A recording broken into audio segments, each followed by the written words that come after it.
taking those from nobody. Your superstars have off games. Follow us on social media at Celtics Talk Weekly. What's going on, everyone, and welcome back to another episode, not episode, I should say, but a Celtics pregame live. I am your host, Rob. I am with my two co-hosts, Ian and Seamus. Guys, we got a game tonight, third night of the road trip against the Los Angeles Lakers in what is now known as the Staples Center, which will soon not be known as the Staples Center, guys. Tip off at 10 o'clock. Yeah, the what is it, crypto.com arena? Yep. Yeah. That's At least make it crypto.com center. I mean, it goes along. I'm still calling it the Staples Center. I don't care what anyone says. For sure. But we got a big one. Obviously, injury report's kind of long for Boston, longer than we would like it to be. Jaylen Brown, still dealing with that hamstring return, is out. Jabari Parker and Bruno Fernando join them. Parker with a non-COVID related illness. Bruno Fernando, lower back strain. Obviously, Fernando and Parker aren't usually in the lineup. Not too bad of an effect there. Jaylen Brown, obviously, Celtics kind of been without him for the past month now. And now, what does this mean now that Jaylen Brown's not in the lineup and playing? Honestly, I mean, it means that it's going to have to be another one of those next man up mentality type things. I mean, me and Seamus talked about this on the last pregame show, that it's going to be really important to get production out of your bench tonight, and it's going to be really important for the guys that are starting in place of Jaylen Brown, like Dennis Schroeder. I don't think Grant Williams is starting, but when he's in there for someone else, I mean, it's really important for the replacements to step up as well as the bench to step up. Yeah, I think it's extremely important for, the stars. And when I say the stars, I mean Jason Tatum. Last time we played the Lakers, Seamus, he had 37 on what many fans would say his best game. Tatum kind of been on a little bit of a run here. This West Coast trip's played very well for the first two games. What are you expecting to see out of Jason Tatum tonight that he's got to do? Well, I think Jason Tatum is streaking once again, and hopefully the streak lasts throughout December and even longer than that. I mean, we saw what Jason Tatum can do. His best stretch of the season was that 4-game stretch: Atlanta, Los Angeles, Oklahoma City, and I believe Houston. Might have been another game, but those 4 games were his best games of the season, and he took a little bit of a dip since then. However, he's now ascending back up into where he should be, and I expect nothing less from Jason Tatum tonight against the Lakers. We all know he loves to play in Staples Center. He's broken Paul George's ankles there. He's dropped 41 on the Lakers there. I don't believe he's undefeated at Staples Center. I think Jason Tatum has a 3-2 record at Staples Center. I don't know if that's correct, or 2-2 record. So I expect nothing less than from Jason Tatum tonight in terms of his star power and his capability to carry this team to where they want to go. And I think against the Lakers, big matchup on TNT, national TV game on a Tuesday night, I think Tatum is ready for tonight. Yeah, you would hope so. Tatum has kind of answered to most of the calls that Celtics have, when the Celtics have needed him. There's been a couple exceptions of games where he hasn't answered. However, this is a big game standings-wise for the Boston Celtics. The Celtics currently sit a half game back from that 4 seed, 2.5 games back from that 3 seed, obviously being 1-0 against Milwaukee already, in a game against Milwaukee coming up in just around a week now. Ian, what is the expectation here for the Celtics going forward? Are they finally out of that play-in expectation, do you think? I would hope so. I mean, if you're asking us, I mean, we've been saying this team is not a play-in team. We've been saying this team is 100% better than what their record shows right now, and I think it's not a stretch to say that we're out of it, but at the same time, you never know. You never know what can happen. You can always fall back into the play-in spot. I mean, who would have thought we were going to start 2 of 5 with the schedule that we had to start the year? Like, it's just one of those things where you never know what can happen, but as a Celtics fan right now, watching what this team has been capable of doing, I feel like we can safely say that the expectation of the play-in, I feel like, can be raised to at least the top 6 seed. I don't know if we're going... I mean, I've been saying top 3 seed all season, but granted, just record-wise, I don't know if that's possible, but at the same time, it might be. So I'm hoping top 6 seed is like, out of the play-in and a legitimate playoff spot, I think is the expectation of this team right now. For sure. And, big matchup tonight. It's Celtics got to take it a game at a time. They've been doing solid recently, 11-6 since that whole breakdown against Chicago. 2-1 to start this gauntlet, as Seamus calls it, of a December. And that does bring us into our key matchup of the game, one that you would probably expect. Jayson Tatum and LeBron James is our key matchup. Now, these two have kind of been going at it ever since Tatum's rookie year, Seamus. Tatum, obviously, with that amazing playoff performance against the Cavs in 2018. And since then, it kind of feels like every time the Celtics play Cleveland, Tatum is out, or LeBron James, rather. Tatum's coming out to perform. So, what are you looking for in this matchup tonight out of both sides of this game? Well, both players are so good at, number one, scoring the ball with physicality and also being dynamic playmakers. And tonight, like I said, out of Jayson Tatum, I don't expect anything less than what we saw in Portland out of him, what we've seen the past week out of him. Even that Toronto game where he shot 2 of 16 a week and a half ago, he still had 10 assists in that game, and you could see that his playmaking was really starting to come out in that game. And he's only continued it over the past week, and tonight, coming in, we all know what LeBron James can do. I mean, he's the total, I don't want to say he's the X factor on the Laker, but a guy that big, he does so much for one's team. And obviously, I mean, he was in the finals 8-9 straight years in a row with all different teams. And LeBron James, we all know what he can do out on court, but for the Celtics, they need Jayson Tatum to step up tonight. And I think we all believe he will in this circumstance in Los Angeles, prime time, and of course against LeBron James, who he loves going against. And that matchup tonight, along with, Anthony Davis, is going to be out there as well. Just a phenomenal player to watch on a night-to-night basis as well. All of those guys, it's going to be a very, very fun game to watch. Yeah, for sure. And, obviously the Lakers have kind of struggled recently, or they're 12-12. It's Celtics are 13-11, only a game ahead of them, but it's a much different 12-12. They've kind of will win 2 and then drop 3, and it's been a very inconsistent start. Something I do want to say, though, going into this game, is this game should not be taken lightly. I don't think the Lakers are still a team that can, if you look at their roster, they got LeBron James, they got Anthony Davis and Russell Westbrook. Those are 3 guys that you can't take for granted. You can't really not come to play, and obviously I don't think that's something we got to worry about, knock on wood, with this Celtics team anymore. However, I don't think this is a game that should necessarily be, seen as a breeze, just because of the fact that man and LeBron James is, matching up against us. And anytime you play LeBron, you have to come in 100%. With that being said, we do have our keys to the game. Ian, start us off. All right, so my first key to the game is get up and play aggressive defense. The Celtics defense this season has, it's been a tale of 2 starts, it feels like. At the beginning of the year, we were kind of talking about how bad they were defensively. They were giving up so many points. It felt like they were lost. But after the players-only meeting, this team has stepped it up defensively.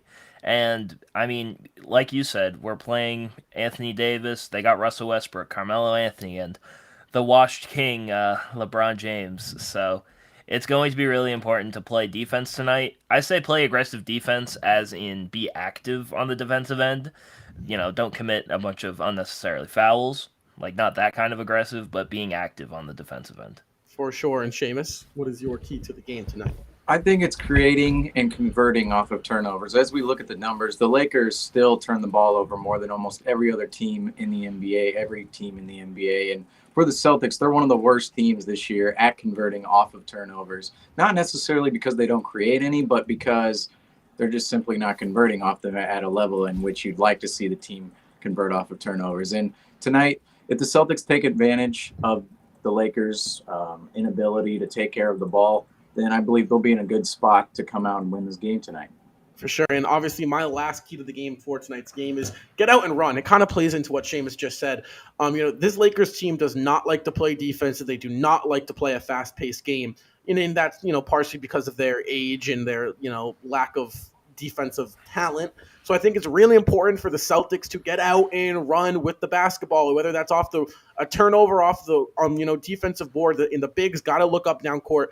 I think it's extremely important for the Celtics tonight to play a fast-paced game, because if we get stuck in this little half-court set, I think, you're going to let the Lakers hang around a little too long, and you got LeBron James on the other end. If it's a close game, you never count him out anymore at this point in his career. So I think it's extremely important for the Celtics get out and run. I think you saw them do it a lot in that second half of that game at home. And I think that's a big part of the reason why we kind of cracked open the lead in the second half. First half, we kind of slowed down, I think, a little too much. I think the motor's got to be high here tonight. No Jaylen Brown. Get out to an early lead and, keep that lead. That's been a problem for the Celtics. And, I think it starts with pace for sure. And that brings us to our over-under segments. We got 4 of them.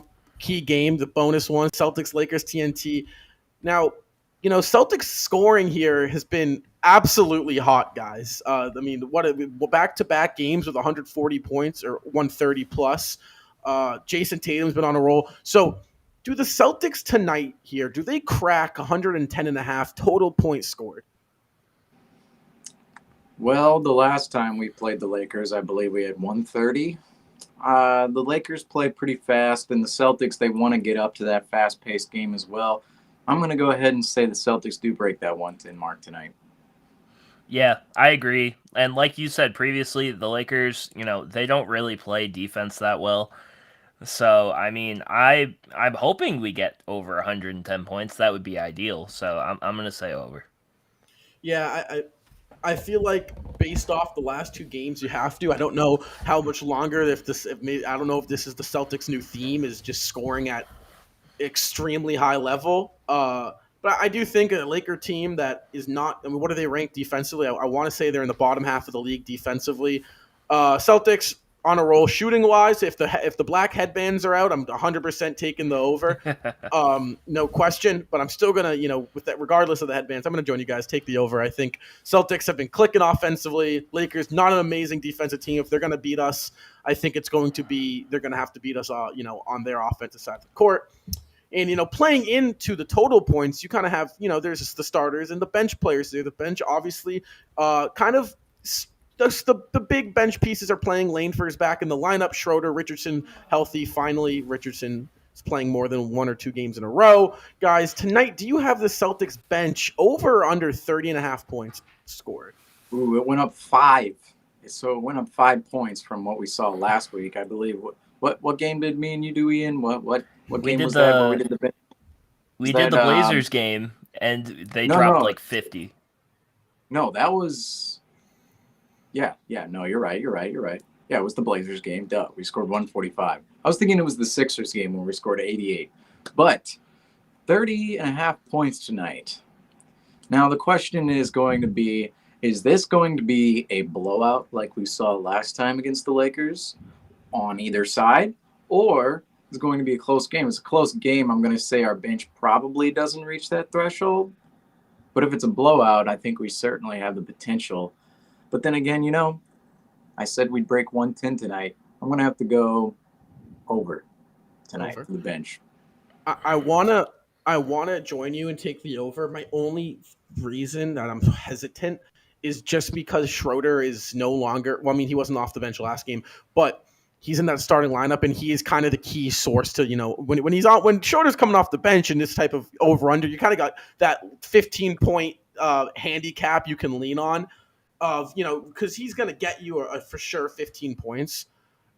You don't have that. Richardson's kind of, Richardson will get you 15 or he'll get you 7.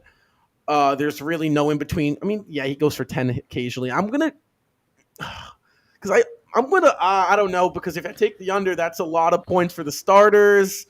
I'm going to take the under, though. I'm going to say just under, right around 28. I don't know with Schroeder starting if – I don't know how Langford or Williams are gonna play. Yeah, it's tough because the last time we did an over under, I think we did. What did we do? Actually, I think I wrote it down. I think we did over under like 25 points, and they dropped 50. And okay. So To the be fair, it Celtics, was a blowout, but the last time the Celtics faced the Lakers, the bench scored 27. However, oh, In that, yeah. that was a blowout, but Schroeder was in the starting lineup and Grant was in the starting lineup. So Okay, if so those that's- two, Yeah. Grant Williams is not in the starting lineup tonight, so you have him off the bench now. Say he would have been off the bench theoretically or hypothetically in that game, hypothetically, it would have been 32 off the all bench. right, So, and all right. Juancho and Neesmith played. But Pritchard only played 9 minutes that night, and that's where the blowout factor comes in. Because does Pritchard play tonight? If it's not a blowout, that's probably a no. True, but I mean, it is prime time. It is TNT. It's going to be a Romeo big only scored game. 2. I think I'm going to go over because I have a feeling the Celtics, I'm hoping, can take a big lead by the fourth quarter, or at least halfway through the fourth quarter, which will give enough time for the bench to put up a bunch of garbage points. So that's what I'm hoping. So I think I'm going to go over. Yeah. Yeah, I think I'm going to stay with the over. I was trying to convince myself the under. Yeah, I'm thinking about it too. I'm thinking about switching. No, I'm gonna stick with the. All right, I'm gonna stick with the under. I'm gonna stick with the under. Stick with the gut. All right, next one up. So, I'm actually reading something on Twitter right now about Robert Williams and his foul trouble recently. He's back-to-back games now. He's kind of fell into foul trouble. Been on the bench a lot. Hasn't really seen over 30 minutes. So tonight, you guys got Robert Williams, Time Lord, over under 8.5 rebounds. Now, obviously, Lakers starting lineup they're going small tonight. And, normally speaking, they go small. Russell Westbrook, Avery Bradley, Taylor Horton Tucker, LeBron James, and Anthony Davis. Celtics definitely outmatched them on the size department, guys. What you got over under Rob Williams rebounds tonight? I mean, I don't believe he's. When's the last time he's had over 8.5 rebounds? It feels like it's been a couple of weeks all of a sudden. Because he missed how many games? He missed like 5, I think, but 4 or 5, something like that. Yeah, because of an illness, which is a little weird, and he's been in and out of the rotation, I would say, throughout games lately. Like even the other night, he was taken out pretty early for Ennis Freedom. But that being said, he did play a pretty significant amount of minutes the other night. He's averaging 8.5 on the season, 8.6 on the season. Let's see where his trend is going, though. So this number 8.5. So that's basically his average tonight. He's at 4, 5, and 3 in the last 3 games. He played 1 game out of a total of 7 games. Wow, how did that happen? So he played 1 out of 7 games. How did that happen from November 17th to November 28th? 1 of 7 games. However, in that 1 game, he had 15 rebounds. Yeah, so I'm right off the bat going to take the over. And my reasoning for this is because if you look at the Celtics' last 3 matchups, Blazers, Jazz, and Sixers, those are 3 teams, a lot of size. Embiid's back to the basket, big man. He only played 25 minutes there against Embiid. Utah, Rudy Gobert only played 15 minutes against Gobert. Oh, audio. Big man. So I'm taking the over because I think Lakers, they're smaller, faster pace. That is exactly the game Robert Williams, I think, is fit for. You've seen him in games against like Charlotte, faster pace, where he's kind of gone off and had big games. You see, like I said, the Rockets are smaller team, faster pace, 15 rebounds there. So I'm going to take the over. I think this is a game bearing foul trouble. He has fouled a good amount recently. If he can stay out of foul trouble, I'm going to take Robert Williams over rebounds tonight for sure. Yeah, I don't know. It's just like it's tough because last time we did over under 8 rebounds for Robert Williams. And I think the night before that we did rebounds for Al Horford and Robert Williams, and they still couldn't get it. So I've been burned back-to-back times with rebounding from Robert Williams, so this is purely on just the fact that I've gotten burned the last 2 times I've tried, so I'm going to go under on this one. I hope he gets more than 8.5 rebounds, but I think I'm going to take the under here. Well, I'm gonna have to eventually make a decision here. Robert Williams, last 3 games, not impressive rebounding performances whatsoever. Last year against the Lakers, didn't play 1 game. However, played another game against the Lakers at that home game. Only had 7 rebounds that game. This year hasn't played against the Lakers yet, so we haven't seen him play against the Lakers in basically a year. Now, the Lakers, he'll be going up against Dwight Howard, Anthony Davis. But then you look at the rest of the Lakers roster, there's not much size there. I'm going to have to go under. I just haven't seen enough out of Robert Williams. I think this is the most polarizing over-under we've had in a while. But I'm going to have to go under. I just haven't seen it yet. I just can't. Well, so we got the final one here. Celtics over-under. Obviously, Celtics have been looking pretty good in terms of pace of the offense, keeping the ball fluent and moving. The Celtics win the turnover battle tonight against the Los Angeles Lakers. So over means that they have more turnovers than the Lakers. Under means they win it and go under the Lakers turnovers. Honestly, I feel like this is the easiest question. I'm not going to lie to you.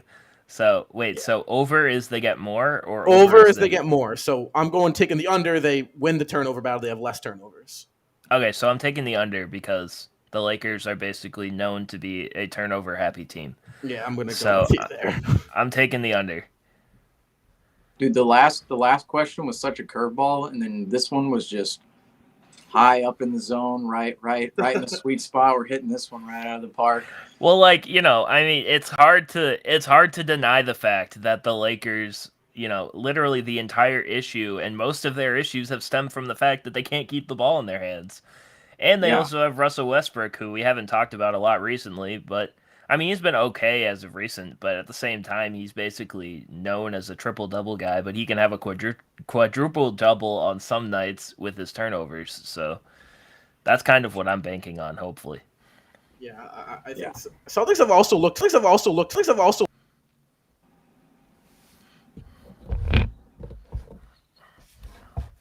Last time we've seen this as a problem was with Brown in the lineup, and I think with Brown out of the lineup, just because, like I said, not Jaylen Brown's fault, just because they haven't played a lot with each other, there's kind of that half-second delay where they aren't exactly there on their timing.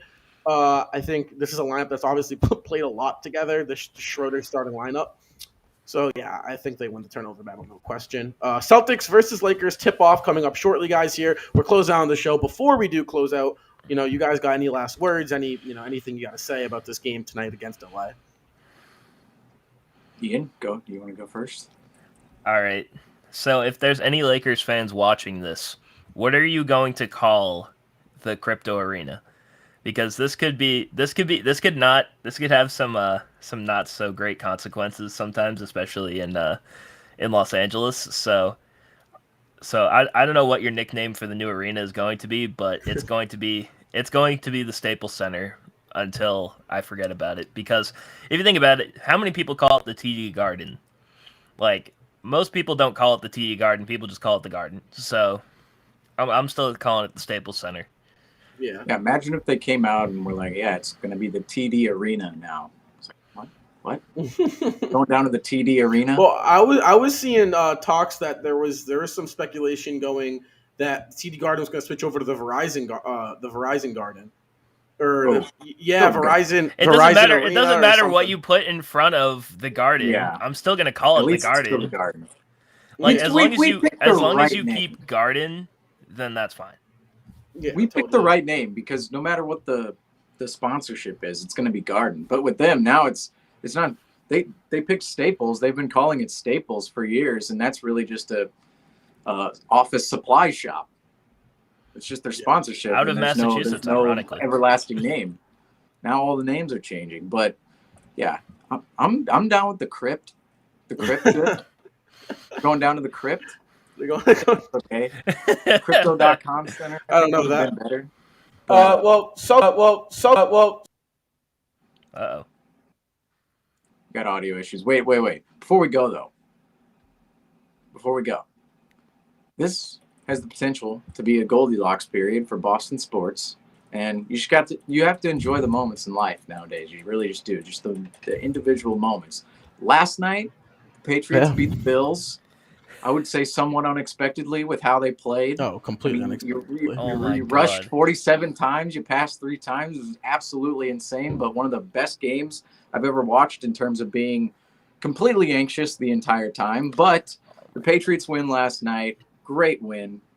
Maybe not the most entertaining game, but tonight, Celtics Lakers. If we beat the Lakers, I mean that's back-to-back nights where we're beating rivals. We're going in the right direction with both teams. Both teams somewhat have championship or at least competitive aspirations, and this is a moment. These little 2 days, Pats Bills last night and Celtics Lakers tonight. We can be feeling pretty damn good about ourselves tomorrow if this result tonight goes in our favor. For sure. I And will say something one more quick thing. When I was watching the end of that Patriots game, I was watching it, and then they were on 4th and 14. They just got back from the injury timeout. They're about to start the play. My internet goes out, and I miss the end of the game. And I was so salty about it. Yeah, that's Oh. rough. But it doesn't Miles matter. Bryant. Pats won anyway. Shout out Miles Bryant. Yeah, On the that was a Miles Bryant big bandwagon all year, and he came up with that play. Let's big go, play. Miles. But something I do want to mention before we close out the show is that I think that this is a really big. I think every game this December you're going to hear me say this. I'm going to be a broken record. This is a big game for the Celtics. Obviously, with this really hard schedule we have, I think these next 2 games, this back-to-back in LA, are 2 games that you would look at and consider extremely, extremely winnable. Lakers are favorited by, I want to say 4 points tonight. I don't know what Vegas. I don't know how that works, but in my eyes, I believe the Celtics are favorites entering this game, and I think that it's extremely important that the Celtics come in to LA and get business done if you're going up against this. So after this little LA trip, our next 3 games consists of the Suns, the Bucks, and the Warriors.